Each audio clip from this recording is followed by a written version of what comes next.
Today we're going to take a look at our tilt bed trailer build and take a quick look at the wiring on this. I try to buy these boxes, put them up front for your hookup to your truck, and then just run the wires back from there. On this one, I try to run it in PVC whenever I can, and run that down, and then because I have tandem axles and brakes on both axles, I split it here and run wiring for the right side down the right side, wiring for the left side down the left side. And then on this particular trailer, I ran some tail lights up here, tail light turn signal, and then back for another tail light turn signal.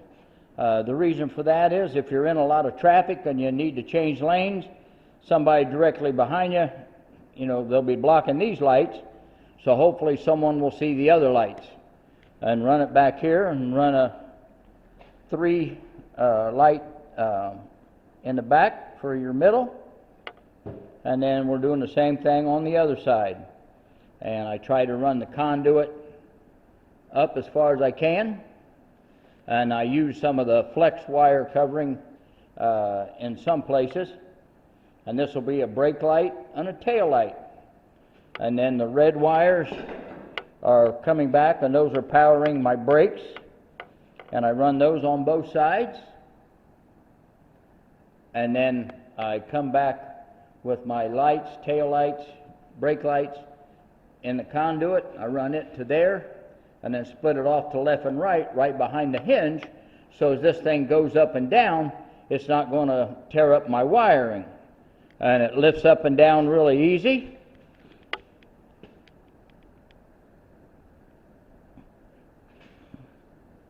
And right back down. I am going to put hydraulic assist to keep it from slamming down when you got a big heavy weight on there. And I did have to narrow up my fenders a bit. They were 72 inches long, and I cut them down to 64 because with this torsion bar axle you don't get a whole lot of wheel travel, so this makes a lot nicer build. And then I have my brackets here to hold the fenders on front and back, and I got my box, and my hydraulic motor is inside the box, and my winch is going to be mounted here, which is going to be removable. So I got about 10 tie downs on there, and a 2 5/16 bulldog hitch they call it, with the breakaway brake. And I do test everything at least twice before I put the deck on there. And there's my 3,500 pound crank jack. So questions or comments, let me know. Other than that, the next video should be part 3, where I have the deck down and make it all usable. So toolsplususa.com. Thank you.